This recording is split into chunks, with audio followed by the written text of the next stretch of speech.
Bismillahirrahmanirrahim. Assalamualaikum warahmatullahi wabarakatuh. Halo semuanya, nama saya Rahma Afifah dengan NIM 230207140, kelas PS23A, semester 1, program studi psikologi, Fakultas Sosial dan Humaniora Universitas Muhammadiyah Bandung. Dalam video ini, kita akan membahas mengenai penyimpangan sosial dan konformitas serta kasus-kasusnya yang pastinya akan menarik dan mencengangkan. Langsung aja yuk kita simak. Kalian tahu kan kasus-kasus penyimpangan sosial yang kemarin-kemarin sedang viral?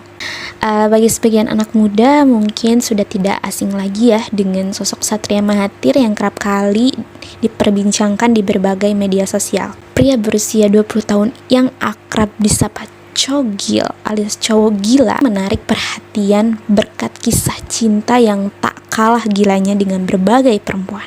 Tapi cakep-cakep semua, ada yang blasteran, ada yang Jakarta.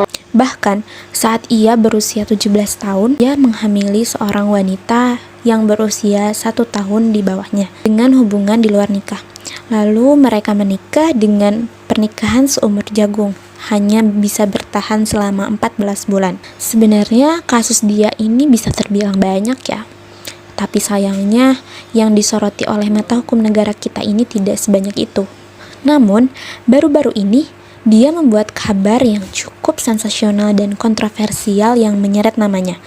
Ia bahkan disebut-sebut telah diamankan oleh pihak berwajib gara-gara menganiaya seseorang. Kira-kira bagaimana kronologinya? Simak beritanya di news yang satu ini.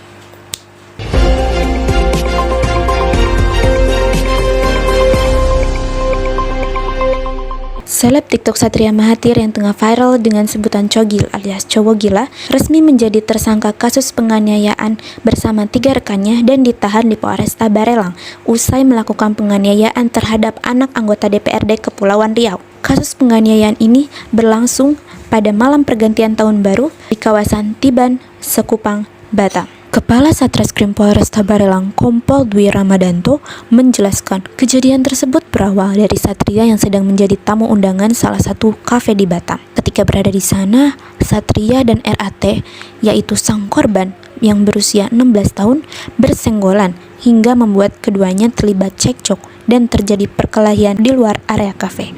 Tak sendiri, sosok yang dikenal dengan Cogil itu melakukan aksi pengeroyokan bersama ketiga rekannya yang berinisial DJ, RSP, dan AD. Mereka kini telah ditahan bersama barang bukti. Atas perbuatannya kepada korban, yaitu RAT yang masih di bawah umur, pelaku diancam telah melanggar Undang-Undang Nomor 23 Tahun 2002 dengan ancaman maksimal 3 tahun 6 bulan serta Pasal 170 KUHP dengan ancaman penjara maksimal 5 tahun 6 bulan.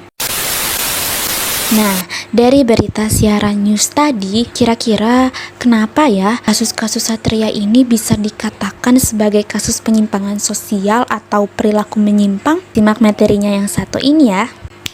Perilaku menyimpang adalah perilaku yang melanggar norma-norma sosial atau aturan yang berada di dalam masyarakat. Mencakup tindakan atau kebiasaan yang dianggap tidak wajar karena tidak sesuai dengan standar yang berlaku. Celah atau tidaknya suatu perbuatan itu tidak tergantung pada perbuatan itu sendiri, tetapi tergantung pada definisi sosial. Contohnya, bisa kita ambil dari salah satu kasus Satria Mahathir tadi, hubungan di luar nikah di negara barat itu tidak termasuk deviance karena negara barat itu membebaskannya.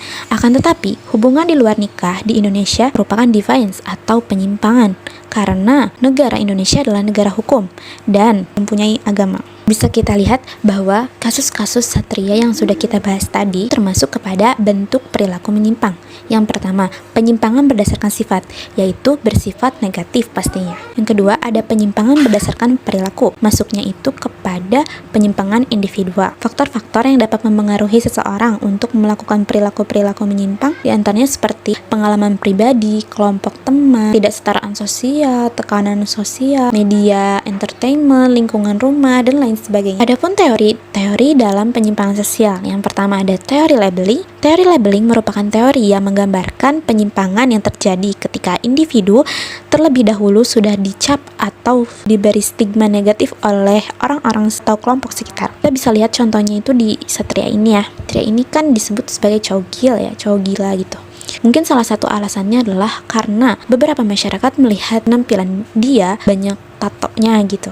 Jadi diberi stigma yang buruk karena bertato. Alasan yang kedua adalah karena di media sosial sudah banyak tersebar perilaku-perilaku satria. Yang kedua ada teori anomi. Teori anomi merupakan teori yang menggambarkan penyimpangan yang terjadi ketika seseorang atau sekelompok tidak memiliki nilai dan norma yang dipegang atau yang mereka jadikan sebagai pedoman hidup, terutama hidup di dalam masyarakat. Karena ketika kita tidak mempunyai pedoman dalam hidup kita akan mudah untuk terbawa arus-arus, apalagi arus-arus negatif. Yang ketiga ada teori Merton. Teori Merton ini dikemukakan oleh Robert K. Merton. Teori ini menyatakan bahwa perilaku menyimpang adalah bentuk adaptasi perilaku terhadap situasi tertentu. Di dalam teori ini ada 5 cara untuk beradaptasi. Yang pertama ada konformitas, yaitu perilaku individu mengikuti tujuan dan cara yang ditentukan oleh masyarakat yang bersifat konvensional maupun lembaga. Yang kedua ada inovasi, yaitu perilaku individu mengikuti tujuan yang ditentukan oleh masyarakat, namun menggunakannya dengan cara-cara yang melanggar. Yang ketiga ritualisme, yaitu perilaku individu bersifat seremonial atau tetap menjalankan cara-cara yang telah ditentukan oleh masyarakat, namun tidak memaknainya. Yang keempat ada pengasingan atau pengunduran diri. Lalu yang kelima ada pemberontakan. Ada beberapa tipe-tipe kejahatan. Yang pertama ada crimes without victims atau kejahatan tanpa korban. Contohnya adalah berzina. Yang kedua yaitu organized crime atau kejahatan yang terorganisasi, yaitu komplotan berkesinambungan untuk memperoleh uang atau kekuasaan dengan tidak melewati jalur hukum. Contohnya adalah korupsi. Yang ketiga, transnational organized crime, yaitu kejahatan terorganisasi yang melampaui batas negara yang dilakukan organisasi-organisasi dengan jaringan global. Contohnya seperti penyelundupan senjata atau perdagangan obat terlarang dan lain sebagainya. Yang keempat ada white collar crime atau kejahatan yang dilakukan oleh orang terpandang. Contohnya seperti korupsi tadi. Yang kelima ada corporate crime, yaitu kejahatan yang dilakukan atas nama organisasi formal dengan tujuan menaikkan keuntungan atau menekankan kerugian.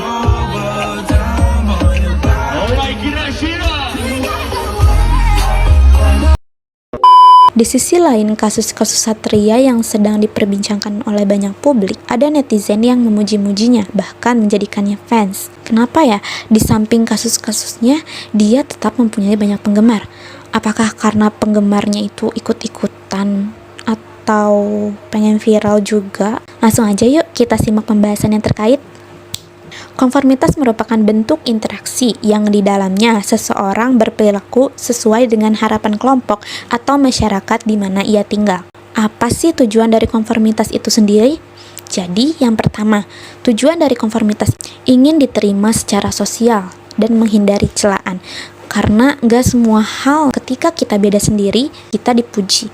Tapi kadangkala ketika kita beda, kita dihina. Yang kedua, untuk mendapatkan persetujuan dan pujian karena memiliki kesamaan. Yang ketiga, ingin mempertahankan eksistensi dan konsistensi kelompok. Nah, teman-teman, setelah mendengar pembahasan tentang definisi konformitas dan apa tujuan dari konformitas itu sendiri, kita bisa menyimpulkan bahwa kemungkinan besar penggemar satria ini termasuk kepada konformitas.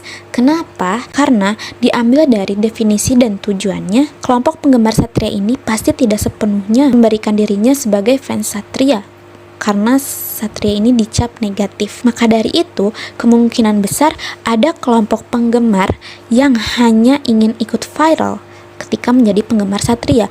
Makanya mereka seolah-olah menjadi penggemar satria agar mereka bisa ikut viral seperti satria atau seperti penggemar-penggemar satria pada umumnya yang selalu membahas satria. Tipe-tipe konformitas. Yang pertama ada identification. Tipe ini didasarkan pada kebiasaan sosial dan peran tertentu dalam setiap pekerjaan. Misalnya, seorang polisi yang ketika bekerja selalu bertindak tegas. Yang kedua ada compliance. Tipe ini biasanya dilakukan ketika kita mengikuti orang lain padahal kita tidak menyetujui tindakan tersebut. Contohnya adalah netizen atau penggemar satria. Mereka mengetahui kasus-kasusnya akan tetapi mereka tetap menjadi penggemarnya.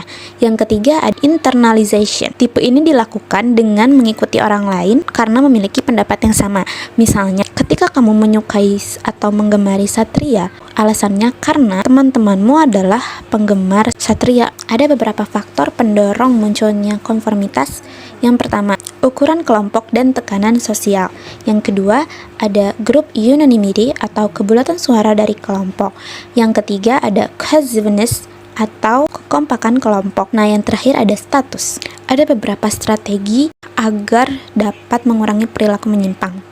Yang pertama, di dalam keluarga. Kepribadian seorang anak akan terbentuk dengan baik apabila ia lahir dan tumbuh berkembang dalam lingkungan keluarga yang baik. Begitupun sebaliknya. Yang kedua, ada dalam lingkungan tempat tinggal dan teman sepermainan. Seseorang yang tinggal dalam lingkungan tempat tinggal yang baik, warganya taat dalam melakukan ibadah, agama, maka keadaan ini akan memengaruhi kepribadian seseorang menjadi baik sehingga terhindar dari penyimpangan sosial, dan begitupun sebaliknya. Jadi, kalau bisa, kita harus punya pendirian yang baik dan juga bisa memilah lingkungan juga teman yang baik untuk hidup kita. Yang ketiga, ada media massa atau media sosial.